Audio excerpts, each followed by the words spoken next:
Away we go, Bobby Jensen. Another edition of BT and Bobby and the Lazy Gardeners. It's the third one. It's the turd one? It's the third. It's the turd one that we got going on here with the Lazy Gardeners. Away we go with another edition of the show. The whole motivation with our program each and every week here on the Alive and Social Network is to offer you as many tips as possible that allow you to still enjoy your garden space, enjoy your outdoor living space, but then have, honestly, more time for a nice cold one out on the back deck. Lazy gardening is going to equal smart gardening. Exactly. Because that's the whole deal. I mean, you got a garden, you're going to have to do some work. I mean, this you got to isn't do something. Just you want to lay there and have your grass grow 6, 8, 10 inches? That's pretty lazy, but that's not what we're about. You know, Bobby brings up a good point because before we got the show started today, he was doing a little poking around the internet recently looking for lazy gardening tips or techniques, and a lot of them pointed to things like that. Well, you want to be a lazy gardener. What's wrong with weeds? Just don't mow the lawn. Or right. what's wrong with crabgrass? Who cares? Et cetera, et cetera. Right. But that's not what we're getting at here. By no means. Smart. I mean, it's not doing things twice. It's not doing things over and over till you get it right. It's doing it once, and when you can sit back and enjoy your garden. Absolutely. One guy who's enjoying his garden right now, he calls it, his backyard deck is called the Voodoo Lounge. He is the proprietor of Hi-Fi Heron Records near Loring Park in Minneapolis. He is the one, the only, Jonny Clifford. Jonny, welcome to the Lazy Gardener Show with Bobby and BT. How are you, my brother?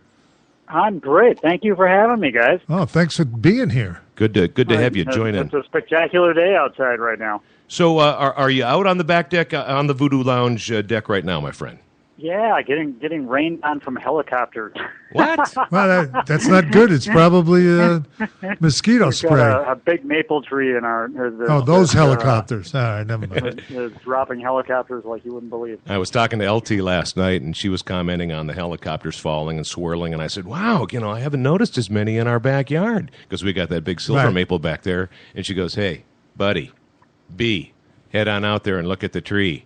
They're all still up there. And she was absolutely right. That silver maple, I forgot. It hangs on to them till the bitter end. What I've got I've got cottonwood, man, and I hate cottonwood. The other night, we're out sitting on the deck, me, my wife, my daughter, having a cocktail, and all of a sudden, it's like snowing. We're standing there with our hands over the glass, and finally we said, that's it. We're going in. We're all done here. It was beautiful in a weird, sort of dumb way. Bobby's got cottonwood in his yard area. I've got a huge one next to me, the neighbor next door. Jonny, you got any of those rascals where you live in South Minneapolis? There's some in the neighborhood, yeah. Yeah. And, it's 80 degrees, man. That's when they break. I think the silver maple is like a 2-year-old child that's always dumping something throughout the year. That's a good analogy. It looks it's a the irony of it is that cottonwood that's next door to us is healthy. It provides a huge amount of shade to my yard, given that it's just west of my yard, and it's gigantic. But it's the female tree, so one of these days it's going to collapse on your house. Yeah, well, thankfully it's on the leeward side of the neighbor's house. So yeah, they're gonna bear the full brunt of that. Defend you. That's right. And yeah, because when those rascals go, they go badly. I mean, they're like the big willow. They crack. They big just willow break. trees. Yeah, they just fall right apart. So, John, I don't know your backyard. Why don't you give me a quick visual tour? Well, it's we're a city lot. We live in South Minneapolis, and I bought the house about 10 years ago, and traditionally the first thing that I do when I move into a house is I dig a big hole in the backyard and make a pond. Sure. And so, by tradition, that's how it rolled here as well. And Jonny, what kind of pond do you have back there? So give us a little idea of that. It's just a nice little water garden pond, and keep fish in it, and I've kept fish outside for about 20 years now. And wow! Nice. So it's deep enough. It's deep enough to keep the fish in over the winter. I'm sorry? Is it deep enough to keep the fish in over the winter, or are you bring I keep them outside. We keep the pump rolling and throw a little disc heater in there so it doesn't totally freeze over, and let them enjoy the winter, the fruits of the winter, just like we do. You want a secret? I got a lazy gardening secret. You know what the fish guys do? What they feed their fish in the fall? Cheerios. What's that? They feed your fish Cheerios really? in the fall. Well, because it's carbs. Yeah. And they're storing them up. So I interviewed a guy one day, and he's like, "Yeah, when it comes to be cool out, we start feeding them Cheerios." So like October or so, Yeah, and they got the late koi September, fish Yep. And do they bust them up a little bit for the smaller No, fish? well, he was just lobbing them in well, there. yeah, because they soften up pretty quickly. They just right. And they don't live. They prefer the honey nut or just I think they're just. I don't think they're on a sugar diet. I think it's mostly the regular straight. But really, it does work. That's what they tell me. I like that. So Johnny, what else you got there? I mean, you call it the Voodoo Lounge. You've got some homemade some decking and other features back there that I want you to share with us. It's I guess it's sort of you create a monster and I guess it's about 7 years ago or so. I married my wife Amy, who has had 2 very young boys, and they're now 8 and 12. But about 5-6 years ago, I thought, we've got this big, beautiful maple tree growing up to the deck. I should build a tree house, and which actually I thought of before the kids, but I thought maybe my neighbors might think that I'm a little stranger than you are.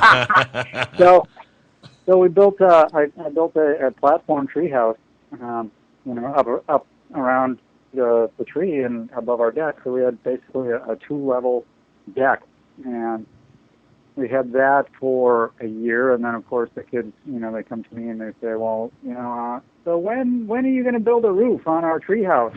There you go.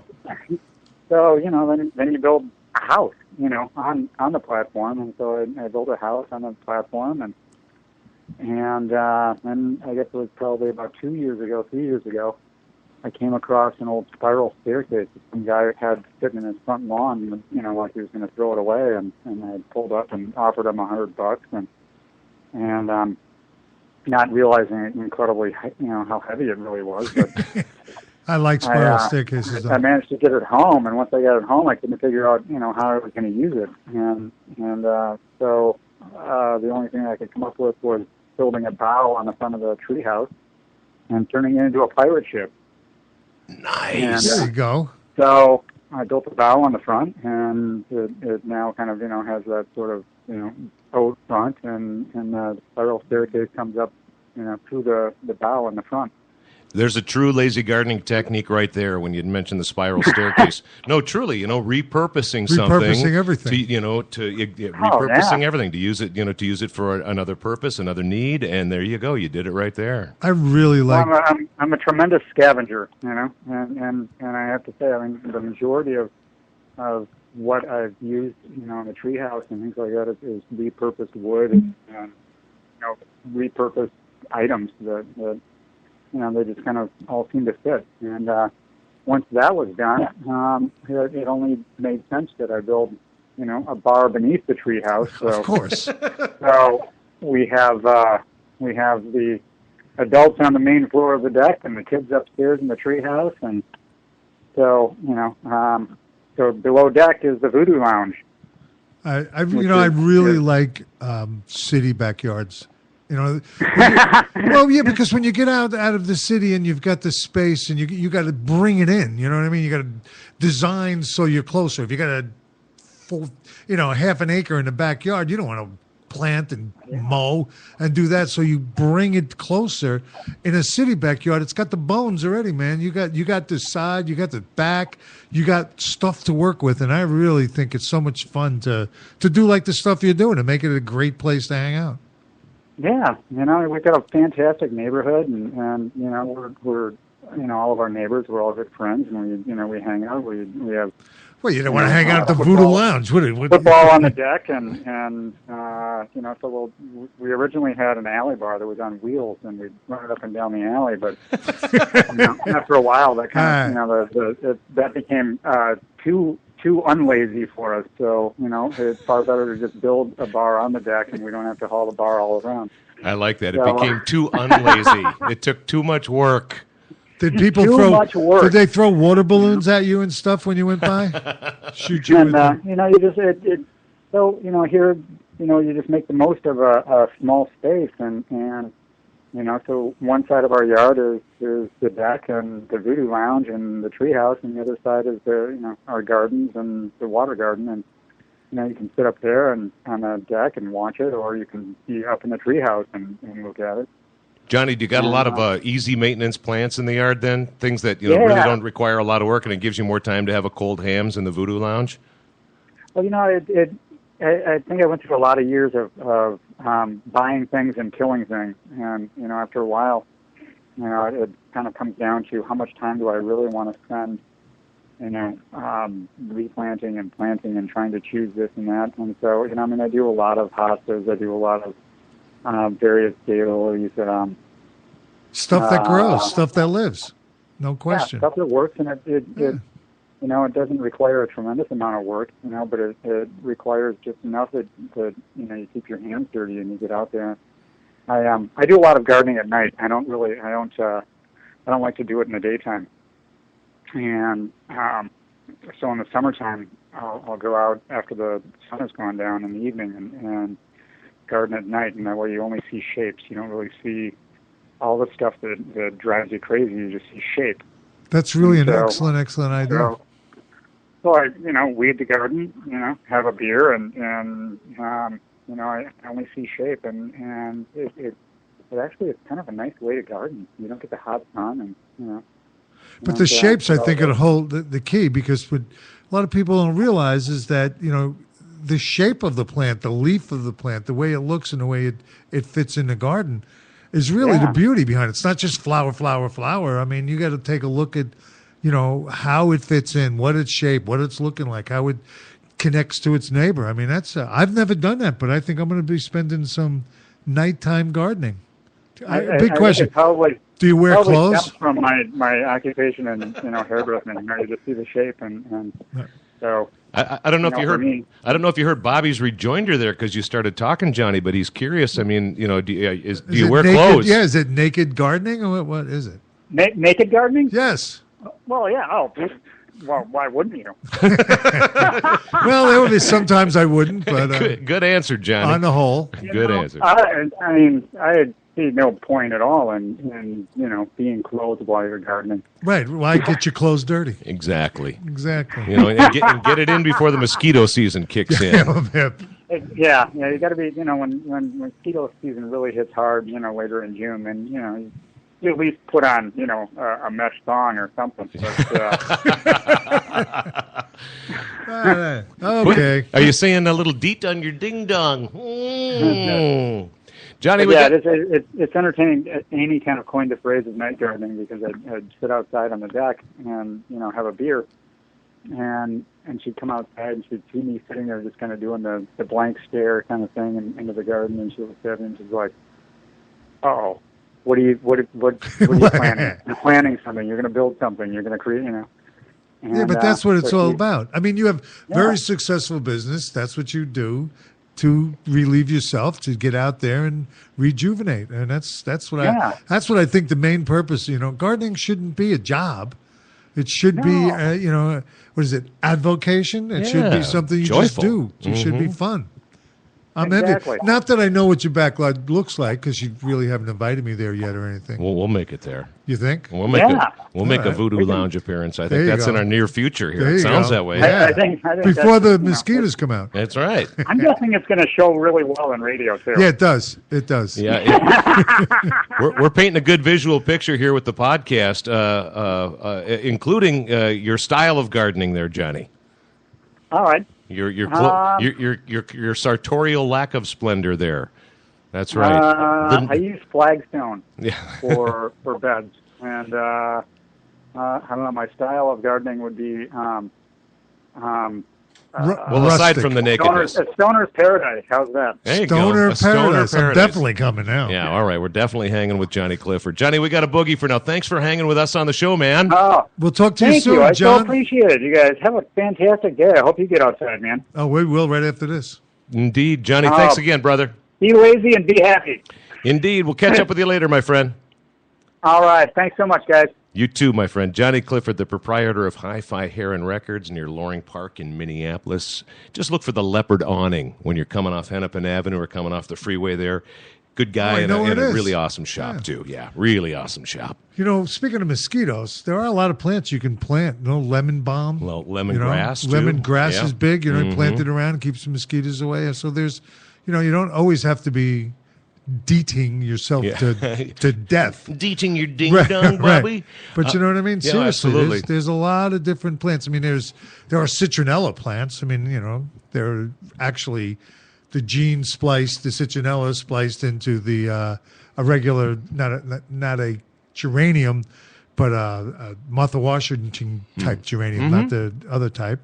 And there's ways of keeping the bugs away without doing it.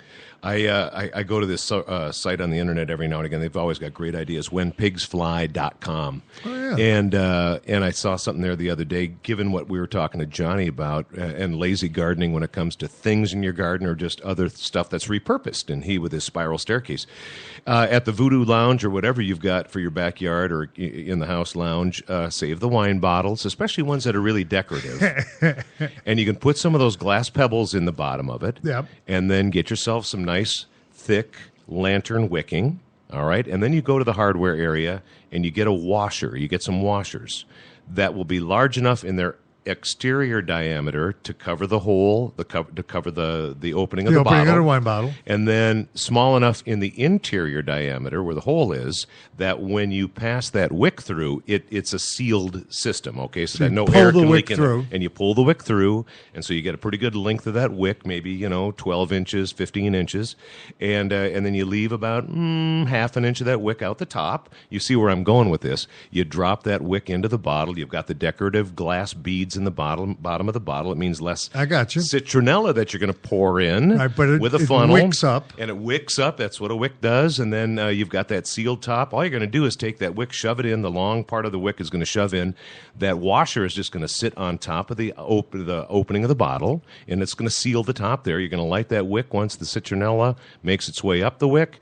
And then as the wick burns over time, you're just going to keep yanking a little bit out, and what you've got is a very decorative and lovely looking wine bottle. That's your mosquito repellent. So you would put the wick in first, then the glass beads?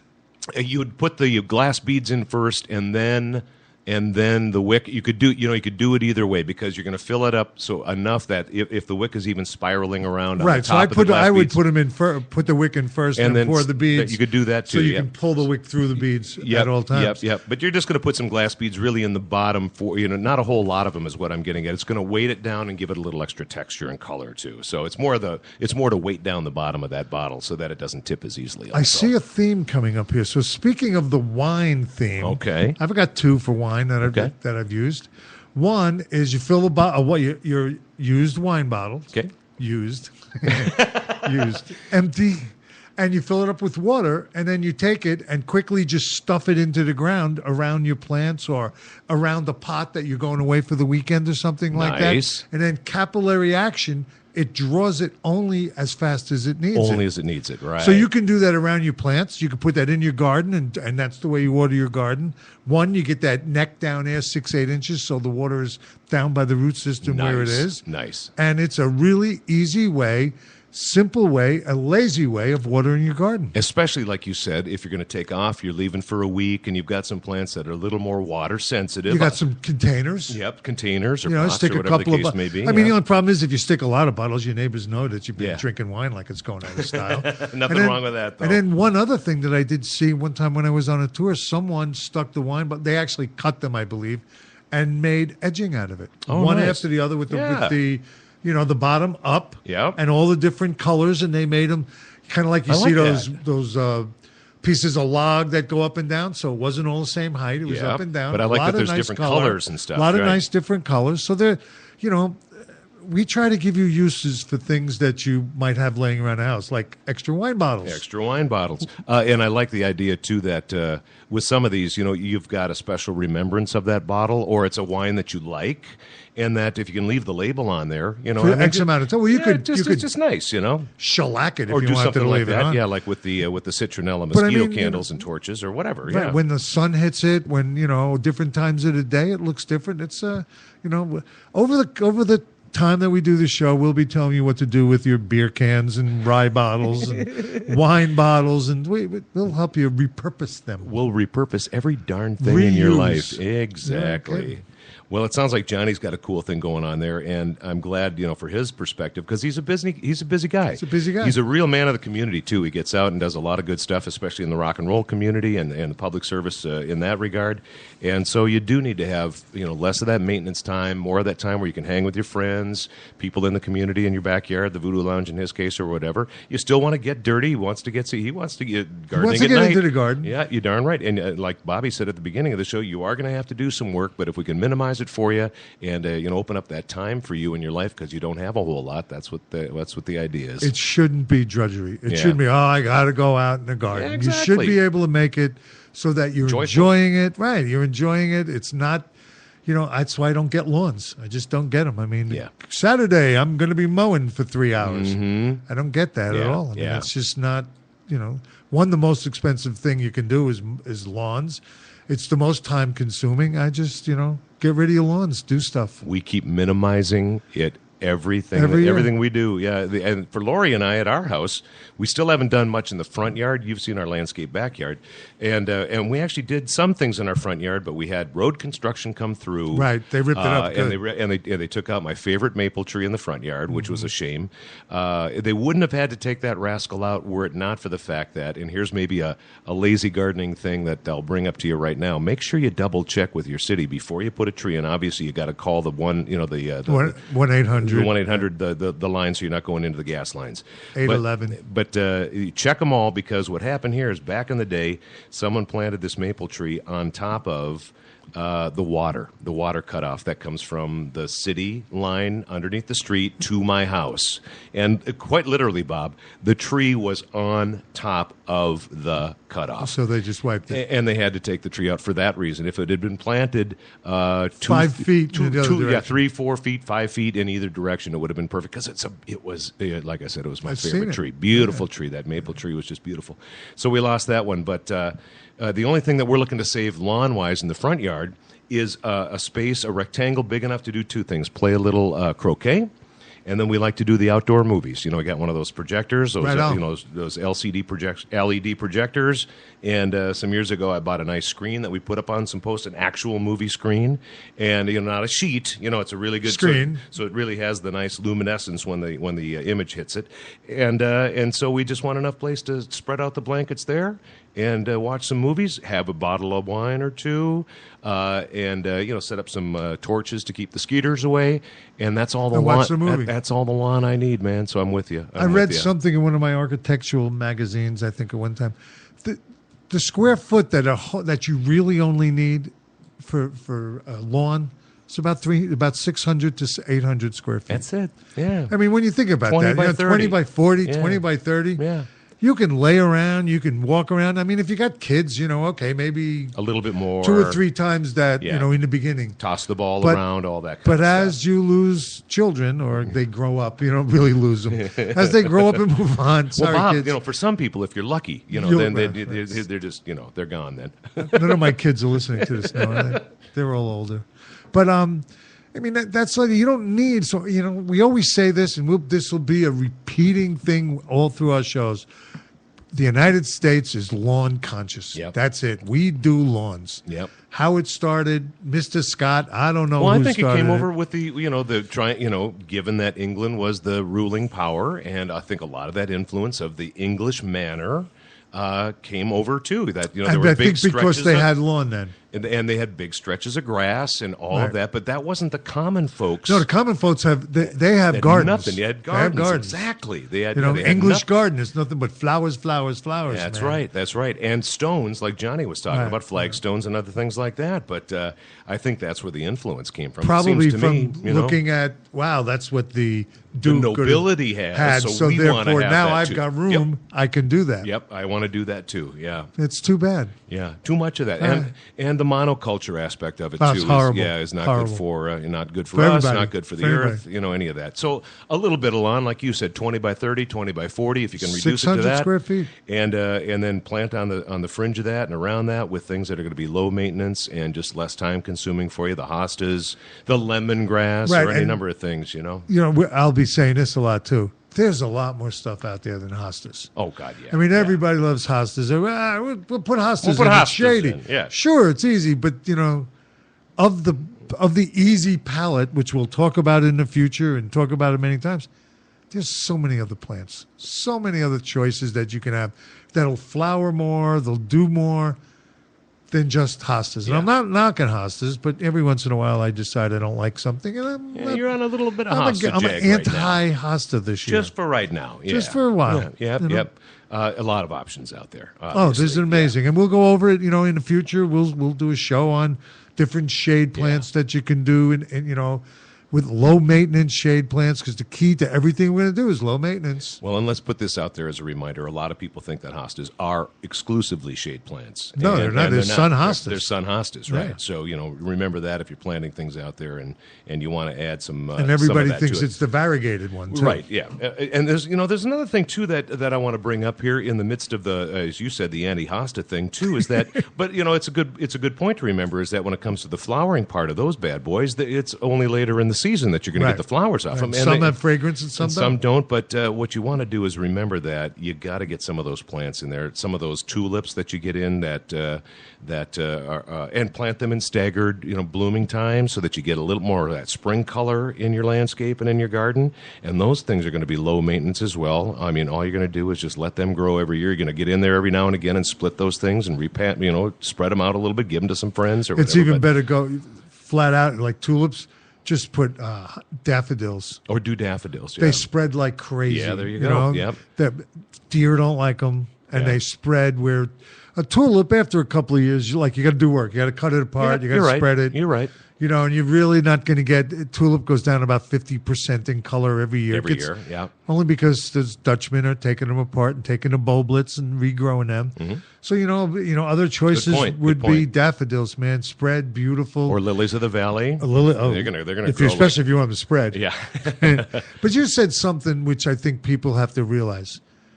People go to garden centers Mother's Day, and they buy whatever they see there. Yeah. And when they put it in the ground.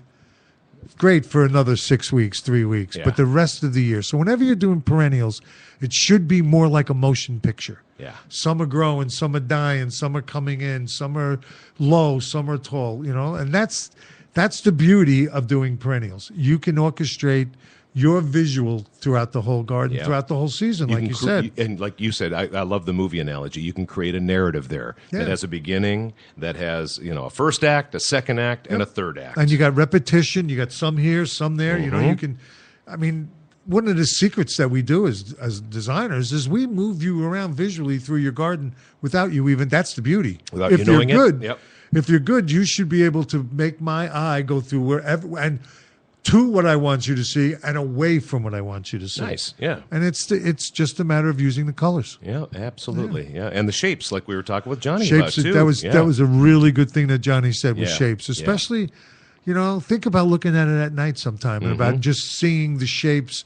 Wow, look at that. Those two things are round right next to each other. So during the day it may look good. At night you see that, they don't fit. Yeah. It doesn't make it because, again, if it doesn't look good, it probably doesn't work. Yeah, and if you're tossing a little light out there in your landscape and in your garden. Well, light's big now. And lights are huge. Lights are huge. We had on the Landscape and Garden show with Bob Harvey that we do here at the Alive and Social Network, lighting guy Scott Erickson joined us.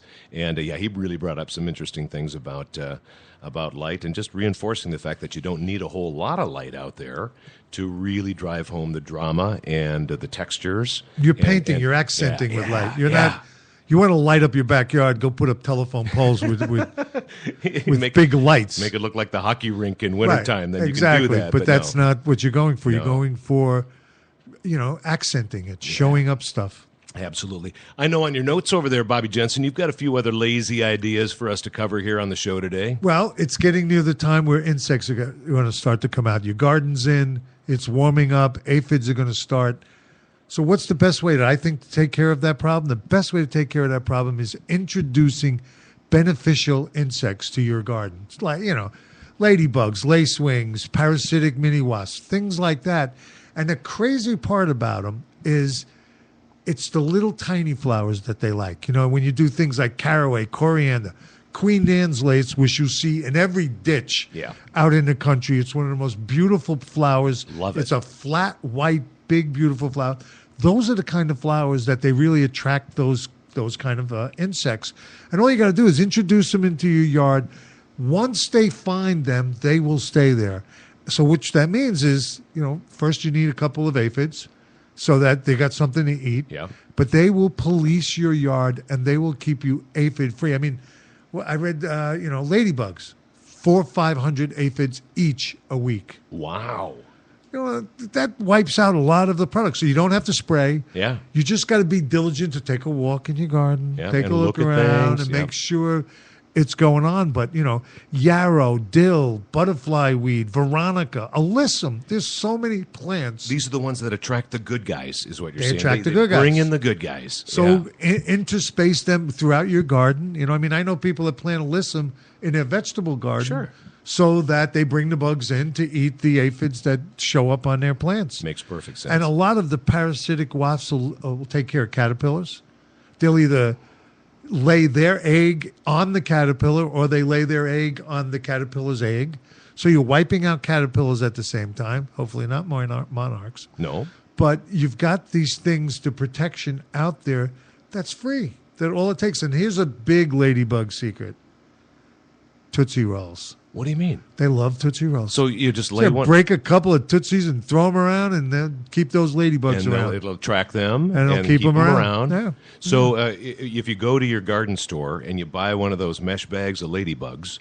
if you do that, fabulous. Spread them around. You got their food. You lay some Tootsie Rolls around, they're not leaving. Well, that's nice. And it's kind of a beautiful thing to see in your garden. Yeah, well, who doesn't love a ladybug? I don't know, except in the winter when they crawl in through they wake up.